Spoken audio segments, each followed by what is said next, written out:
السلام علیکم۔ اب چونکہ الیکشنز 2024 کو چند ایک دن رہ گئے ہیں تو یہ مناسب سمجھا کہ میں سوات کے خوبصورت ترین علاقے تحصیل بحرین کے حوالے سے الیکشنز اور ان سے جڑے گلے شکوے اور مختلف مسائل پر آپ کے ساتھ میں گفتگو کروں تاکہ ہم اس الیکشنز میں کچھ بہتر فیصلے کر سکے، اور یہ بھی نہ ہو کہ الیکشنز کے ساتھ ہماری ذمہ داریاں ختم ہو، بلکہ الیکشنز کے بعد ہماری ذمہ داریاں بحیثیت عوام مزید ہم پہ آ جاتی ہیں کہ ہم نے اس علاقے کے لیے جو بھی منتخب نمائندہ سامنے آ جاتا ہے ان سے، یا نمائندے سامنے آ جاتے ہیں ان سے، ہم نے مسلسل اپنے اس علاقے کے حقوق کے لیے کام کرنا ہے۔ اپنی تاریخ، تنوع، تاریخی و کلتوری ورثے اور فطری حسن کی وجہ سے وادی سوات نہ صرف پاکستان میں بلکہ پوری دنیا میں معروف و مشہور ہے۔ گندھاری تہذیب کا مرکز یہاں رہا ہے، اور اس سے پہلے یہاں کی مقامی ثقافتیں بھی بڑی عجیب اور منفرد تھی۔ جب بدھ مت مذہب یہاں ابھرا تو اس خطے کی اشرافیہ بھی اس سے بہرور ہوئی۔ 11ویں صدی سے پہلے یہاں بدھ مت عروج پر تھا، اور اس صدی کے بعد یہاں اسلام نے قدم جمانے شروع کیے، جس کے نقوش 16ویں صدی تک اس قدر گہرے نہیں تھے۔ 16ویں صدی میں جو یہاں اسلام کی آمد ہوئی تو مقامی مذاہب آہستہ آہستہ دم توڑ گئے، اور 18ویں صدی کے اواخر تک یہ خطہ پوری طرح اسلام کے نور سے منور ہوا۔ وادی سوات میں جہاں سب سے آخری غیر مسلم آبادی مسلمان ہوئی تو وہ خطہ موجودہ تحصیل بحرین کا علاقہ ہے۔ اس علاقے کو اس وقت توروال کہا جاتا، اور یہ گجو خان کی حکومت کے تحت نہیں تھا، یعنی گجو خان کی حکومت، سوات اس وقت جو گجو خان کے زیر نگرانی تھا، تو یہ علاقہ اس کے حکومت میں شامل نہیں تھا۔ مغربی توروال یعنی دریائے سوات کے مغربی کنارے سے ریاست چترال نے بھی کسی زمانے میں کچھ وقت کے لیے اس علاقے سے خراج یعنی ٹیکس وصول کیا ہے۔ خوشحال خان خٹک جو پشتو کے معروف شاعر اور سردار تھے، جب وہ سوات آئے تو ان کو بھی ملک توروال اور شوال دیکھنے کی حسرت رہی۔ اس طرح روہیل کھنڈ کے نواب حافظ رحمت خان کے نام سے موسوم سوات کی نسلی و نسبی تواریخی حافظ رحمت خانی بھی خان گجو یا خان گجو کی حکومت کے سرحد توروال اور تیرات بتاتی ہے، یعنی توروال کی سرحد موجودہ پیاخوٹ تک تھی اس وقت۔ ریاست سوات نے اس علاقے پر 1921 اور 1922 میں قبضہ کیا۔ مدینہ اور اس سے جڑے بشگرام درے پر ریاست کی حکومت 1921 کو آئی، جبکہ بحرین کے علاقے پر ریاست سوات کی حکومت 1922 کو کئی جنگوں کے بعد قائم ہوئی۔ اسی دوران کئی توروالی رہنما علاقہ بدر بھی ہو گئے جو ریاست کی عملداری کے مخالف تھے، اور ریاست کے مخالف ہوا کرتے تھے اور ریاست کو نہیں مانتے تھے۔ ان میں کئی لوگ دیر کے پنچکوڑا میں پناہ گزین ہو گئے، جبکہ کئی لوگ داریل اور تانگیر کی طرف بھی چل نکلے۔ ریاست سوات جب یہاں قائم ہوئی تو اس کی انتظامی سرحد قاروندکے تک رہی، اور کالام و اتروڑ بدستور انگریز پولیٹیکل ایجنٹ کے تحت براہ راست ماتحت رہا کہ اس علاقے پر ریاست دیر اور چترال کا بھی دعویٰ تھا۔ کالام و اتروڑ کے علاقے کو ریاست سوات نے 1947 میں تاہم قبضہ کیا، لیکن اس کو نئے ملک پاکستان کی حکومت نے کبھی تسلیم نہیں کیا، اور 1954 میں کالام کو دوبارہ اپنے قبضے میں لیا اور اس کو قبائلی طرز پر فاٹا بنا لیا۔ اسی لیے اس کو کئی لوگ ایجنسی بھی کہا کرتے تھے۔ حکومت پاکستان کی بھی شروع میں یہاں کچھ خاص عمل درآمد نہیں تھی۔ یہی وجہ ہے کہ کالام اور اتروڑ کے لوگوں میں 1970، 80 اور 90 تک بازاروں میں اسلحہ بغیر کسی روک ٹوک کے لے کر پھرنے پر کوئی پابندی نہیں تھی۔ یہاں سیاحت بھی 1980 کے بعد آہستہ آہستہ شروع ہوئی۔ ریاست سوات نے برانیال بحرین کو انتظامی مرکز بنا لیا، یہاں حاکم بٹھا دیا، جبکہ مدین اور کالام میں تحصیل قائم کیے جو بحرین میں حاکم کے محتاط ہوتے تھے۔ یوں سمجھ لیجئے کہ ریاست سوات کے دوران حاکمیت کی مثال صوبے کی تھی، اور حاکم جو یا گورنر ہوتا تھا یا وزیر اعلیٰ کی طرح ہوتا تھا، جبکہ تحصیل اس ریاست میں گویا ایک ضلع ہوتا تھا۔ اس روایت کو برقرار رکھتے ہوئے بعد میں بحرین ہی کو انتظامی لحاظ سے اس پورے علاقے کا مرکز بنا لیا گیا، جو ابھی تک جاری ہے۔ تحصیل بحرین کو کئی لوگ سوات کوہستان یا کوہستانی سوات بھی کہتے ہیں۔ کئی لوگ اپنے علاقے کو کوہستان کہتے ہیں، مثلا چیل درہ کے لوگ اسی درے کو چیل کوہستان، کالام والے اپنے علاقے اور گرد و نواح کو کالام کوہستان جبکہ بحرین کوہستان کا لفظ بھی مستعمل ہونے لگا ہے، اگرچہ بہت کم لوگ اس کو استعمال کرتے ہیں۔ کالام فارسٹ محکمہ کی ایک تحقیق کے مطابق تحصیل بحرین پورے ضلع سوات کے رقبے کا 60% سے بھی زیادہ بنتا ہے۔ اسی طرح کئی غیر پشتون اور غیر گجر لوگوں کا خیال ہے کہ سوات کوہستان میں صرف تروالی اور گاوری شامل ہے، مگر مدین اور بشگرام کے کئی لوگ بھی خود کو کوہستان سے منسلک کرتے ہیں۔ اسی طرح یہاں مقیم کئی گجر لوگ بھی خود کو کوہستانی سے موسوم کرتے ہیں۔ تحصیل بحرین کو سوات کوہستان کہا جاتا ہے کیونکہ حالیہ تاریخی اعتبار سے مدین چیرڑ تروال کا اہم قصبہ رہا ہے، اور یہی تروال بعد میں پشتو اور فارسی لفظ کے استعمال سے سوات کوہستان بن گیا، اور اسی سوات کوہستان کو ریاست سوات نے مزید معروف کرایا۔ سوات کوہستان کوئی انتظامی اصطلاح نہیں بلکہ جغرافیائی اور ثقافتی اصطلاح کے طور پر استعمال ہوتا ہے، چونکہ یہاں بسنے والوں کو پشتون لکھاری اور علماء نے ایک عمومی فارسی نام کوہستانی کہا، اس لیے مرور زمانہ کے ساتھ یہ شناخت مقامی باشندوں میں عام ہو گئی۔ کئی مقامی لوگ اس علاقے کو آپ کوہستان کہتے ہیں، اور اس سے ایک ابہام بھی پیدا ہوتا ہے کہ سرکاری طور پر پاکستان میں کوہستان صرف اس علاقے کو کہا جاتا ہے جو بشام سے آگے گلگت کی طرف شاہراہ ریشم پر دریائے سندھ کے دونوں کناروں چیلاس تک آباد ہے۔ میں جب اپنے انگریزی مضامین میں سوات کوہستان لکھتا ہوں تو اخبار کا ایڈیٹر اس کو سوات اینڈ کوہستان لکھتا ہے، کیونکہ وہ سمجھتا ہے کہ یہ سوات اور کوہستان کی بات ہو رہی ہے۔ انتظامی لحاظ سے سوات کوہستان ابہام پہ تو پیدا کرتا ہے، مگر عام لحاظ سے اور عمومی طور پر بھی یہ ایک ابہام پیدا کرتا ہے۔ ایک تروالی رو جسے شعر کہتے ہیں، اس کے مطابق گوشو کوٹے چمنگے اب تینگی سی ڈہرا آدھے رلے کا بھان کی بڑی سی باوا۔ یہ بہت عام اور یہ رو آپ نے سنا ہوگا۔ اس کے پیچھے ایک کہانی ہے کہ دیریل گاؤں کا مذکورہ شاعر کوئٹہ سے واپس پنڈی آیا تو وہاں بس اڈے پر کیلنڈر کوہستان کوہستان پکار رہا تھا۔ شاعر اسے اپنا کوہستان سمجھ کر اسی بس میں چڑھ گیا اور دوبیر درہ کے اوپر سے اور وہ بس اس کو لے کر شتیال کوہستان اتار گئی۔ وہ وہاں حیران پریشان کہ وہ وہاں کدھر پہنچ گیا۔ خیر کسی نے بتایا کہ آپ تانگیر درے سے اوپر چڑھ کر دوبیر درے کے اوپر سے ہو کر مانکیال درہ اتر کر اپنے علاقے جا سکتے ہیں۔ تو اسی طرح وہ اسی راستے مانکیال درہ اترا اور بڑے بابا کو پہنچا تو وہاں اس نے یہ خود پر ایک طنز کرتے ہوئے یہ شعر کہا کہ میں تو کوئٹہ چمن گیا تھا لیکن واپس تانگیر کے راستے آیا، تو آپ اے بڑے بابا میں اپنے گاؤں میں لوگوں کو کیا بہانہ بناؤں کہ میرے ساتھ ایسا کیوں ہوا۔ اس علاقے کے تروالی اور گاوری لوگ گندھاری داردی ہیں، اور ان کو سوات کی تاریخ اور کلتور سے کسی طور بھی الگ نہیں کیا جا سکتا، کیونکہ یہ سوات وادی کے قدیم باشندے ہیں، اور ان کو سوات کی تاریخ اور کلتور میں وہی حیثیت حاصل ہے جو بدھ مت کو حاصل ہے۔ پراکرت زبان کی گندھاری زبان کا جو لہجہ آج تک زندہ اور موجود ہے اور چین کے سنکیانگ صوبے کے علاقے کھوٹان میں بولی جاتی ہے، اس زبان کو نیا زبان کہتے ہیں۔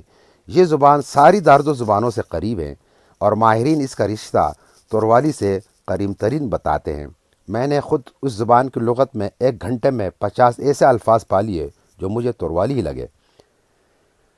تحصیل بحرین میں 1917 کی مردم شماری کی روح سے تروالیوں کی تعداد سب سے زیادہ ہے، جو یہاں 84,000 کے لگ بھگ بنتی ہے، جبکہ گاوری اور پشتو بولنے والوں کی تعداد تقریباً 60,000 اور 62,000 بنتی ہے، جبکہ گجر آبادی 42,000 کے قریب ہے۔ اسی مردم شماری کے مطابق دیگر زبانیں یعنی اوشروجو، کھوا اور انڈس کوہستانی زبانیں بولنے والے بھی سینکڑوں میں رہتے ہیں۔ اور یہ بات بھی آپ کو واضح کرتا چلوں کہ تروالیوں کی ایک بڑی تعداد تقریباً 55,000 کے قریب آبادی یہاں سے مستقل طور پر ہجرت کر چکی ہے اور پاکستان کے بڑے شہروں کوئٹہ، کراچی، حیدرآباد، نوشہرہ، پشاور، راولپنڈی، اسلام آباد، سیالکوٹ، لاہور اور منگورا اور سیدو شریف میں رہتی ہے۔ تحصیل بحرین کی ہر بڑی وادی یعنی بحرین، کالام اور مدین اپنے طور پر بہت اہم ہے اور بہت اہمیت رکھتی ہے۔ بحرین اگر انتظامی مرکز ہے تو کالام سیاحتی جنت ہے، اور مدین تجارتی اور کافی حد تک تعلیمی مرکز ہے۔ انتظامی لحاظ سے علاقہ بحرین کے نام سے منسوب ہے، تو جنگلات کے اعتبار سے سرکاری طور پر یہ علاقہ کالام یعنی کالام فارسٹ ڈویژن سے موسوم ہے۔ اسی طرح پولیس سرکل کا مرکز مدین میں ہے، اور تحصیل ہیڈ کوارٹر اسپتال بھی مدین میں واقع ہے۔ تینوں علاقے ایک دوسرے سے رشتوں میں جڑے ہوئے ہیں اور ان کے بیچ کوئی بڑا تنازع بھی نہیں ہے۔ یہاں کے گجر بھائیوں کے ساتھ مقامی لوگوں کا کوئی مسائل ہے جو چراگاہوں اور جنگلات کے بابت ہیں، تاہم ایسے مسائل تروالیوں کے آپس میں بھی ہیں اور گاوریوں کے آپس میں بھی موجود ہیں، اس لیے یہ اتنے بڑے مسائل نہیں، تاہم یہ مسائل بعض اوقات سر اٹھاتے ہیں اور علاقے کے لیے بڑے مسائل پیدا کر دیتے ہیں۔ سیاسی اعتبار سے یہاں کوئی تنازع نہیں ہونا چاہیے، یعنی یہاں کے جو بڑی 4 قومیں میں نے گنی، تروالی، گاوری اور گجر اور پشتونوں میں کوئی بڑا تنازع نہیں ہونا چاہیے اور نہ ہو ہے، تاہم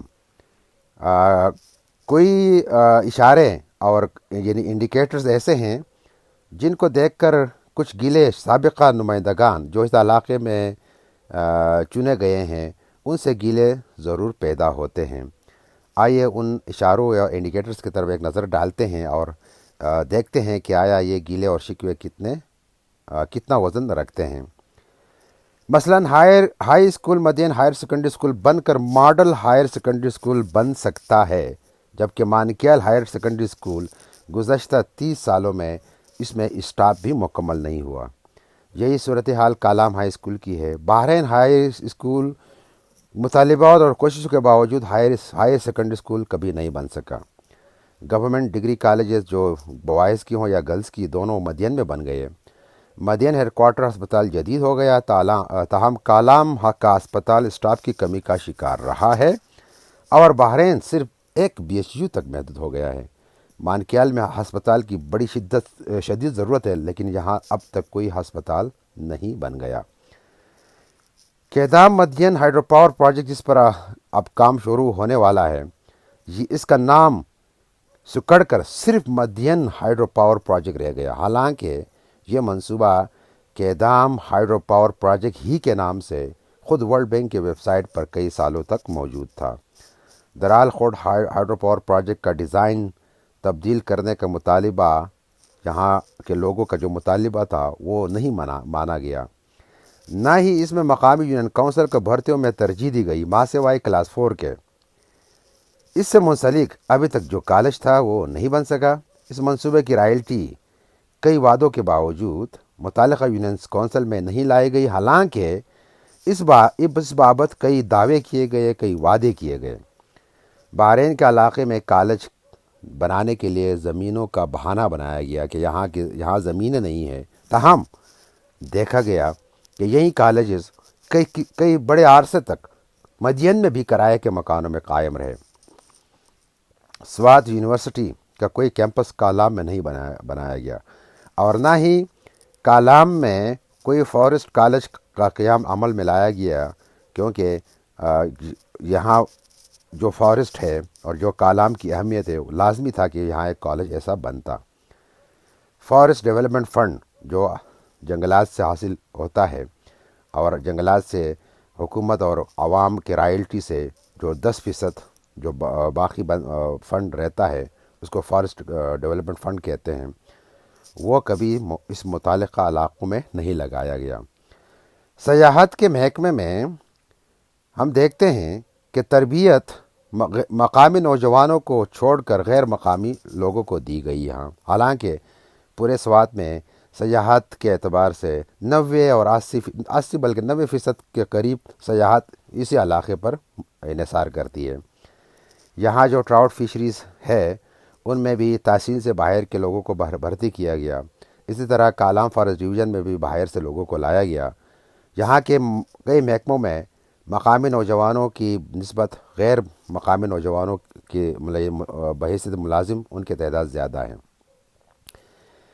اگست 2022 کے سیلاب میں جب بحرین بازار تباہ ہوا تو اس کی بحالی 1 سال تک نہیں دی گئی اور بہانہ یہ بنایا گیا کہ یہ عمارات دریا میں تجاوزات تھیں۔ جب وہ حکومت چلی گئی تو اسی روڈ کی بڑھائی بھی شروع ہوئی اور اب سنا ہے کہ یہاں دریا کی کھدائی بھی جاری ہے اور جس کا کریڈٹ اس وقت کے مقامی MPA بھی لے رہے ہیں۔ یہاں جتنے بھی پن بجلی کے منصوبوں پر کام کیا جانا ہے اور جلدی شروع ہونا ہے، یہاں کوئی 7 اس علاقے میں تحصیل بحرین سے 7-8 اور منصوبے بن رہے ہیں، بڑے بڑے منصوبے۔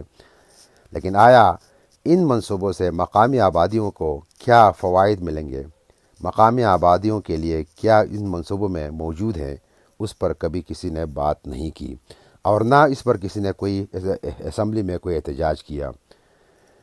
پیڈو یعنی جو ان بجلی منصوبوں کے لیے صوبے کے سطح پر جو ادارہ ہے پیڈو، اس کو پہلے شیڈو کہتے تھے، ان کے ملازمین کو مستقل کرنے کے لیے ہمارے ایک مقامی ایم پی اے نے اسمبلی میں واحد بل پیش کیا، جو پاس بھی ہوا، جبکہ ہم نے موصوف ایم پی اے سے ایسے کسی بل ان منصوبوں کے حوالے سے اور مقامی آبادیوں کے حوالے سے ہم نے نہیں دیکھا اور نہ سنا کہ انہوں نے کوئی ایسی بات کی ہو۔ یہاں کے مقامی اسکولوں کو اساتذہ کی بھرتیوں کے لیے باہر سے لائے گئے لوگوں کے لیے لانچنگ پیڈ کے طور پر استعمال کیا گیا، یعنی باہر کے لوگ یہاں اساتذہ کے طور پر بھرتی کیے جاتے اور پھر ان کو تبادلہ پوسٹوں سمیت کیا جاتا۔ کئی لوگوں کا خیال ہے کہ اس میں بھی مقامی ایم پی اے کا ہاتھ ہوتا تھا اور وہ اس کے آشیرواد ان کو حاصل ہوتی تھی۔ گبین جبا کو پکی سڑک بن سکتی ہیں، تاہم ایسی کوئی سڑک درال درے کو نہیں بنائی گئی، اور جو درال ڈیم کی سڑک ہے اس سے آگے جو آرین کی طرف سڑک بن رہی تھی وہ گزشتہ سیلاب میں بہہ گئی اور اس کے بعد سڑک پر کام ہی بند ہو گیا۔ اسی طرح کالام اور اتروڑ کے لیے میڈیکل کالج اور ایگریکلچر یونیورسٹی میں سیٹیں مختص کی گئی، اور وہ بہت اہم اور خوش آئین بات ہے۔ تاہم ان سیٹوں کی حدود کو یونین کونسل مانکیال اور یونین کونسل بالاکوٹ تک لانا تھا، اور کیونکہ ان کا بھی حق تھا، وہ بھی اسی طرح بہت ہی پسماندہ ہے، مگر ایسا نہیں کیا گیا۔ تحصیل بحرین کو گزشتہ تحصیل چیئرمین کے الیکشن یا بلدیاتی الیکشن کے دوران تقسیم کرنے کے لیے کچھ مذموم کوشش کی گئی، اور اس کے لیے کئی ایسے مشورے بھی کیے گئے، لیکن ان کو وقت نہ ملا کہ اس تحصیل کو تقسیم کرے، حالانکہ تقسیم کرنے سے یہ پوری آبادی تقسیم ہو جاتی تھی۔ یہ تحصیل بحرین کو تقسیم کرنے کی ان کی ایک کوشش تھی، وہ کامیاب نہیں ہوئی۔ تاہم جو وعدے اور جو اعلانات کیے گئے تھے کہ اپر سوات ضلع بنائیں گے اور اپر سوات ضلع ضرور ہوگا، 7 سال پہلے یہ اعلانات کیے گئے تھے، وہ اپر ضلع سوات ابھی تک نہیں بن سکا۔ اپر سوات ترقیاتی اتھارٹی ضرور بنائی گئی، اور وہ بالکل سیاحت اور ٹورزم سے متعلق ہے، تاہم مجھے نہیں معلوم کہ اس اپر سوات ترقیاتی اتھارٹی میں کالام بحرین مدین سے کوئی مقامی ملازم بھی ہے، اگر ہے تو مجھے آگاہ کیجیے گا۔ مزید میں موازنہ نہیں کروں گا کہ موازنے سے مزید کچھ ہمارے درد مزید بڑھ جاتے ہیں۔ آخر میں یہ بات کہوں گا کہ ہماری بقا اور ہماری ترقی اس میں ہے کہ ہم ایسے علاقوں کو ترجیح دیں جو ترقی کے لحاظ سے بہت پسماندہ ہیں، وہاں کے لوگ غربت کی چکی میں پس رہے ہیں، اور وہاں جو ترقیاتی کام ہے وہ نہ ہونے کے برابر ہیں۔ وہ لوگ بھی اتنے ہی اہم ہیں جو کوئی اس علاقے کا بہت بڑے نام آپ کے سامنے آ سکتے کہ وہ اہم ہیں، کیونکہ ان لوگوں کا بھی ایک ووٹ ہے، اور وہ ووٹ بھی کسی نواب کے ووٹ سے کم نہیں۔ آخر میں یہ کہوں گا کہ ہم تو ایک فریاد کرتے رہیں گے، ایک طرز تغافل ہے سو وہ ان کو مبارک، ایک طرز تغافل ہے سو وہ ان کو مبارک، ایک عرض تمنا ہے ہم کرتے رہیں گے۔ شکریہ، تھینک یو۔